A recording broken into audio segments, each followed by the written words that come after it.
So tell us about your book. It's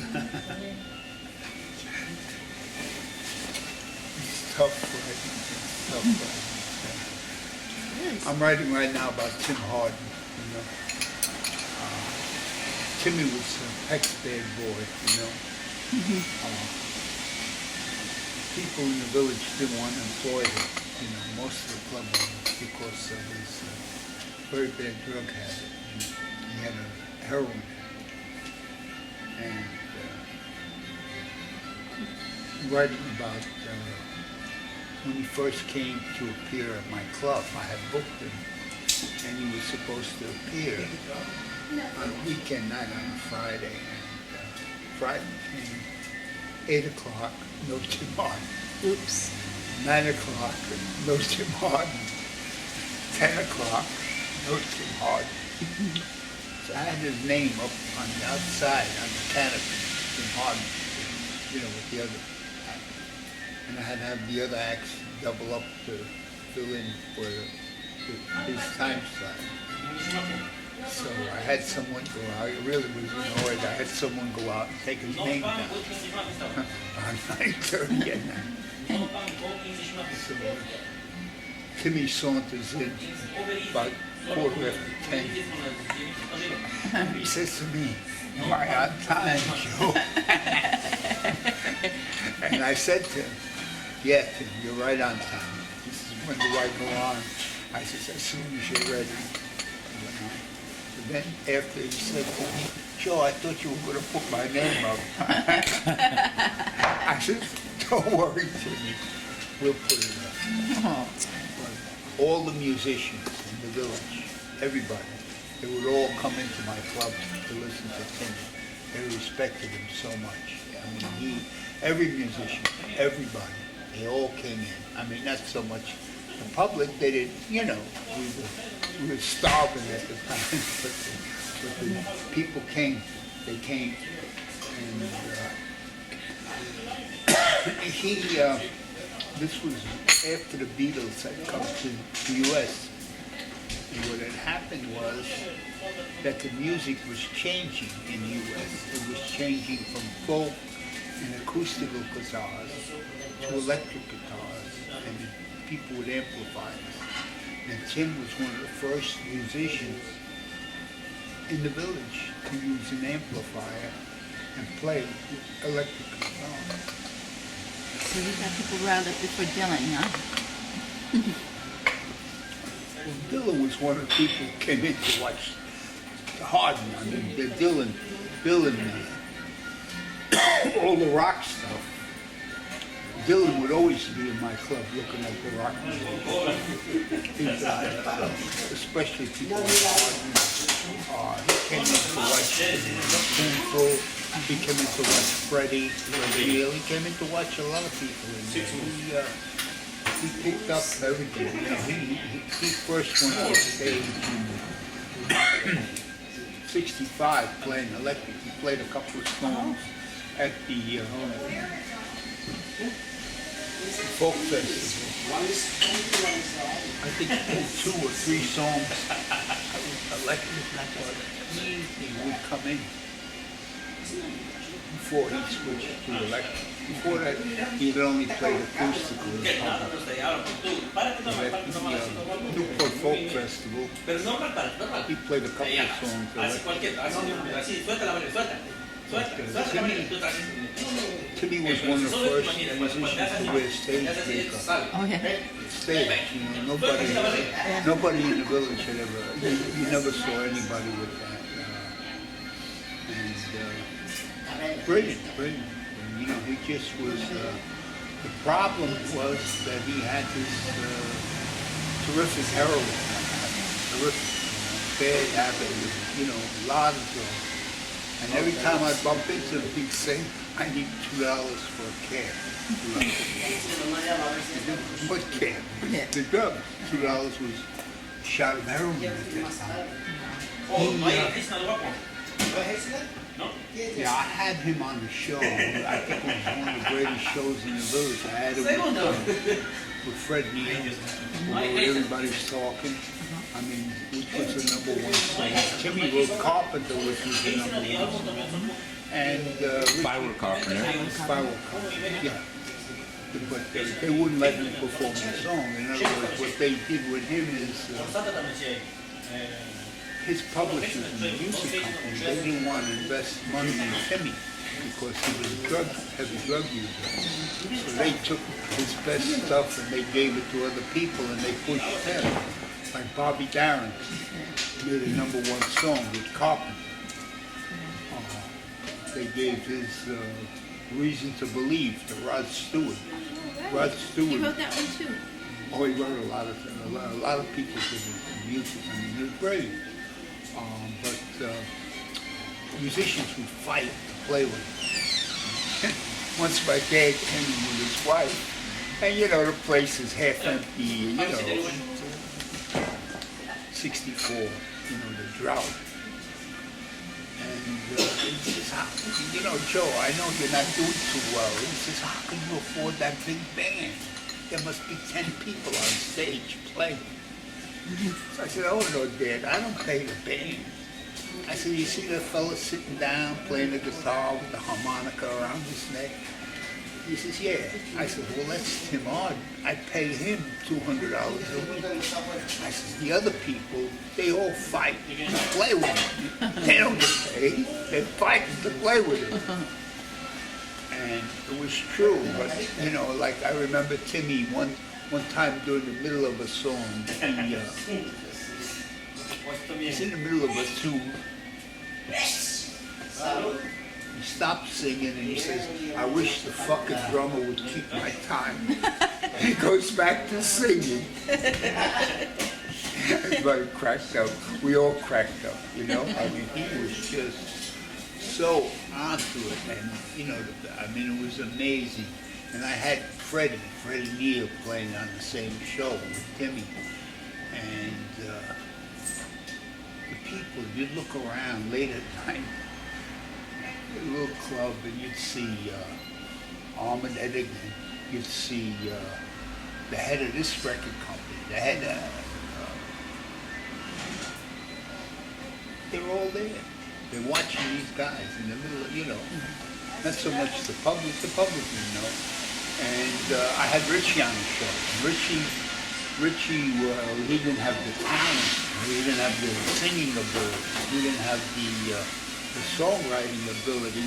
He had that raw enthusiasm where every time he got on stage, he would push and do a tremendous show. Are you talking about Richie Havens? Yeah, Richie Havens. He would do a tremendous show. I mean, he never did a bad show. I mean, he, without the talent of some of the other people, when he performed, he was on a level with anybody.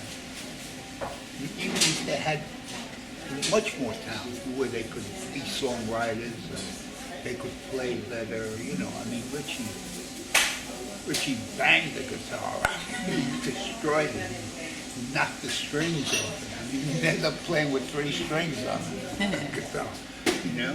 But then, at that time, I also once had Jill O'Hara play. Jill was so gorgeous, you know.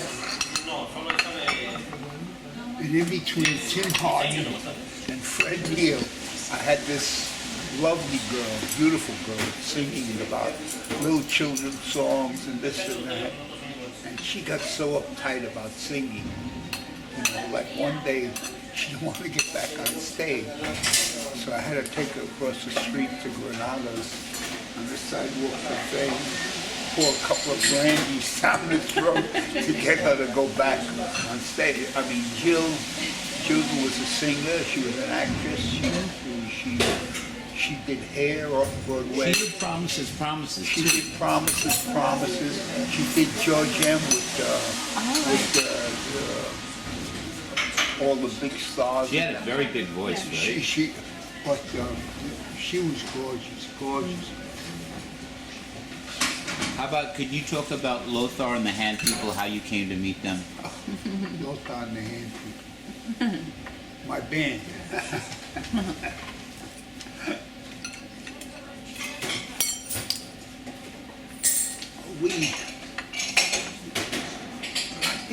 auditioned them at the Night Owl. My partner, Marra Regio Jan, who's Orthodox Jewish, wanted to sign them to manage them. But we gave them a job at the Night Owl Cafe. And they played for us for quite a while. Five guys and a theremin. Oh, the theremin. Yeah. And the theremin had been invented in the 20s or so I believe in Germany. And they were using it, and it was quite different, quite a different sound. These fellows have been on in Denver,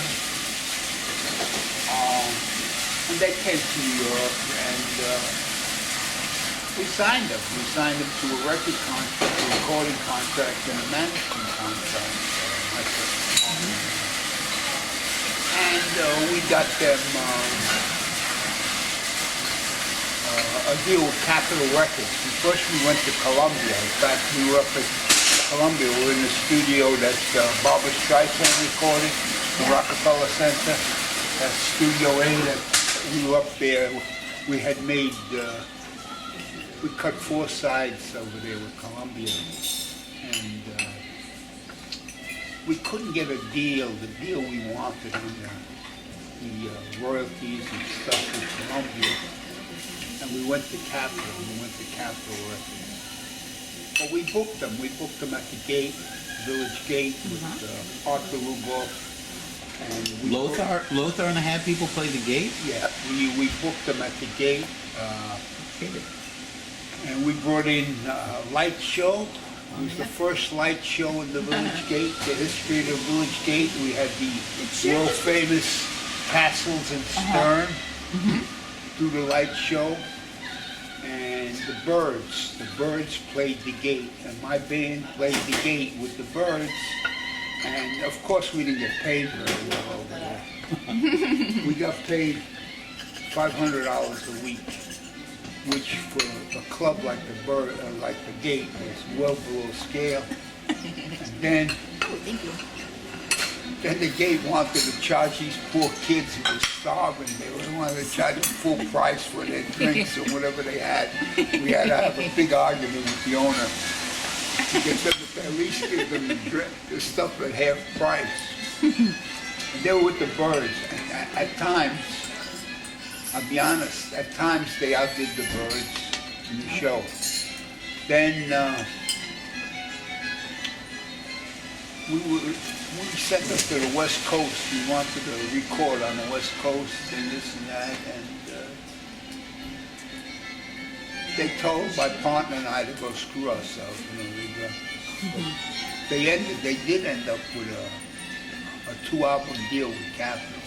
But the problem was, after they got rid of us, nobody pushed them with Capitol, and Capitol didn't promote the albums. They put them out.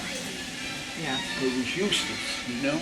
I had wanted to actually go to England with them. And it turned out later that I found out that the album got played in Europe. We would have been, but sometimes in business, when you don't get an opportunity goes by, you can't say what it would have been. It's possible we could have done really well, but they went with the fella that managed Soupy Sales. They thought he was such a hot shot because Soupy Sales was this big comedian at the time. And Stan Grierson was the name. And he managed Soupy. And they thought, well, he got Soupy. But Grierson really, I don't think he cared what they were going to do because he was making his living from Soupy Sales. And basically, they were never heard from again. They never got another record deal, as far as I know. And they never went anywhere, I mean, they never did. I don't think they ever did any television appearances shows. I know I have a couple of their albums. It's one of those things in the music business, there's a lot of times that, you know, you come close. I mean, we had them, we booked them, we sent them to California. We had them with the Grateful Dead. You know, and it's funny how, you know, when you're dealing with musicians, they're all wacky. We need a tape to send to Bill Graham, the promoter of it. So the band makes a tape. Instead of us having they have a friend of theirs make a tape. Graham gets the tape, and he's on the phone with my partner. And he says, "Oh, this is shit. I don't like this." So my partner spends about 20 minutes convincing Graham that there'd be a good show for him or whatever. So despite the fact that the tape, Graham didn't like the tape, we booked them at the Fillmore West, and they wanted a show with the Grateful Dead. And in fact, I have the poster to prove it. I have a copy of that poster, the Grateful Dead. They were also in Denver with the Doors, and we got billing above the Doors. Poster, door, Lothar and the Hand People, Doors. Lothar is on the left side of the poster, and Doors on the right. So they have billings in front of the Doors, which, you know, they could have been up there, but they weren't. I mean, they didn't have the writing ability. I mean, they weren't, you know. Although I thought that one of the tunes we did at Columbia, when we were at Columbia, one of the tunes we did there, I did a little work with the engineer on that thing. I thought one of the things we had there was a hit. It was never released. Hits in the vault. It's in Columbia. You know, when you think back of it, you say, Jesus, 45 years, whatever it is, 50 years, it's in the goddamn vault. I wonder how many good songs are still in the vault. Well, that was Lothar, and we, you know, we brought rock and roll to the Village Gate. The Birds did a fantastic show there. Some of the shows, you know, really, kids loved it. It was a change for the Gate because the Gate didn't have that. The Gate didn't rock. They had more that folk and that jazz, and, you know, stuff like that. Raffy's sister put up a poster. It was all jazz people, and then the Birds. I don't know if you can see it or not. But the Birds are up in the corner, and then everybody else on the poster are jazz people. Why didn't you put Lothar up? I didn't make the poster. I think she just gets it from some website that has all these. Wow. You know what it is. Yeah, see, there's the Birds up there, and everybody else is jazz. You know what it is? Here's what it is. It's like the movie Inside Llewyn Davis. Now, they made a movie about 1961 in the Village. Now, these assholes didn't go to anybody who was here in the Village at that time. In other words, if they would have come to me and paid me $100,000, I would have helped them with the goddamn movie. Yeah. But they're so stupid, you know, and I mean,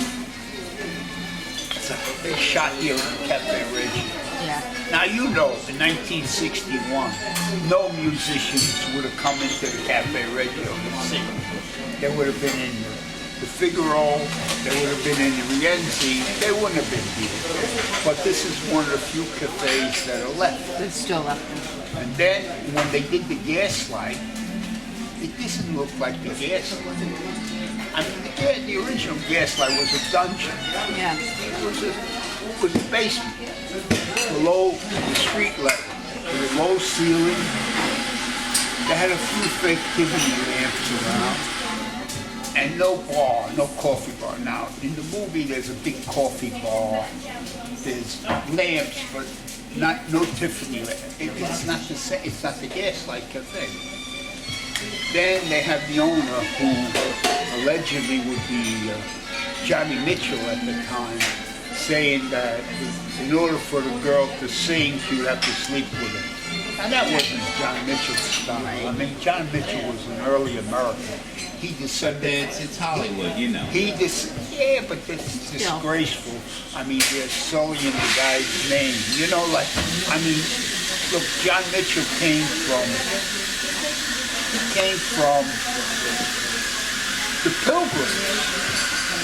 He was descendant of rural America. I mean, he's not going to say, in order to sing it, you got to sleep with. I mean, first of all, the girl,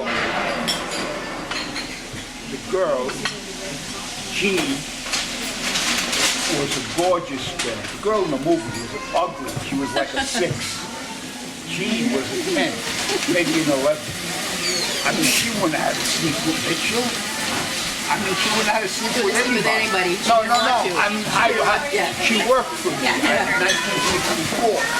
And Jim was like a male model. He was handsome. But yes, so they didn't But have, I mean, you wouldn't have had to make a deal anyway because they you had. wouldn't put that in the movie.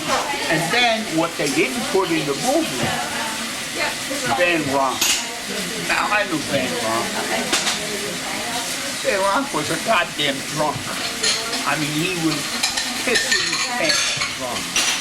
I mean, showed a guy in a saloon, like right on McDougal Street was one of the most famous saloons that every folk singer went to was the Kettle of Fish. Bobby Dylan used to be in there all the time. Phil Oakes was in there. It used to be on McDougal. David Blue. Van Ronk would walk upstairs from the Gaslight and be in there. They didn't show the Kettle. So you say to yourself, they missed something and they put other things. Look, I mean, they did allege to be in the village, but even, I mean, they're stupid because they didn't take any of the classic songs from that era and put it in the goddamn movie. I mean, if you want to make a movie and have an album, take a couple of the people that were around at that time and put you had Bob Dylan, one of the most famous songwriters down here in the village in 1961. I know, but they wanted to keep a certain purity of the fiction of the story. My ass. What if he was here and singing here the same time Van Ronk is singing? Why not put him? What about some of the other people that was big folkies at the time? In other words, you got an album, there's room for 12, 15 songs. So you want to put 10 half-ass songs. Put a couple, so instead of, the album only sold 50,000 copies. They're morons. Oh, the album? You could have sold... You mean the album for the movie? Is that what you're talking about? Yeah. Oh, okay. Yeah, I mean, look, you know, my dad used to say 2 heads are better than one, even if one is cabbage. But my head isn't cabbage. You know, I read up on these things. And the album only sold 50,000 so far. It should have. It could have sparked a revival. If you think of the amount of money that the Coen brothers have spent on advertising, they're taking out double pages in the Times to promote this movie for the Golden Globes and the Academy Awards. I mean, if you think about, I mean, the movie, last I heard, took in less than $6 million. But the amount of money that they're spending on the advertising, the full pages in the Times. I mean, that's a lot of money. I mean, when you say purity, I mean, look, does your sister give credit to Castles and Stern for the light shows that they did at the gate? She may not be aware of it. Probably don't even know. Yeah. She don't know. Most people know. people don't know and they don't research it and they don't go back. There's still a few people that are alive. Even Manny Roth is still alive. But we were little kids then, don't forget. So was I. I was a little kid. But you know, like I mean, there are historical things that, you know. Look, the Coen brothers went to Washington Park for the movie. You could see it's Washington Park now, not Washington Park then. The lights in the park, the floor on the park, where the circle is. You can see it's the modern, you know, the modernization of the park and not the park then. I mean, I'm not saying that we don't give them license for the movie. But they could have. But you can't take a man like John Mitchell and make him into a sleazeball when he's not a sleazeball. Now, if they want to say, if the movie wants to say that Albert Grossman was a sleazeball, I'm all for it. If they want to say Grossman was a sleaze, why didn't they make Grossman a sleaze? In the movie, he doesn't come off as a sleaze. But he was a sleaze. And every entertainer that he had worked for him called him a thief. Now, in other words, John Mitchell could be a sleaze. Albert Grossman, who is a sleaze, was a sleaze, in the movie, he doesn't come off as a sleaze. I mean, you understand? I mean, you want to use license, don't use it up. Look, John Mitchell, I admire John Mitchell because John Mitchell was very creative. He came to the village, and his creative instincts, he founded the Figaro Cafe, the Gaslight Cafe, the Fat Black Pussycat Cafe. Now, three are great, you know, at the time. Now, he left the Figaro and like with the Gaslight, he dug the Gaslight out, he established it. And then when the police threatened him, he went over to the Fat Black Pussycat. But he was innovative. He got a tremendous amount of publicity for the village. He helped revive the village. I mean, he brought hundreds and hundreds of thousands of dollars to the village, millions and millions of dollars in business. Hordes of tourists came down to the village because of the publicity that John Mitchell generated. So when they moved, when they slur him in the movie, to me, it's against the grain.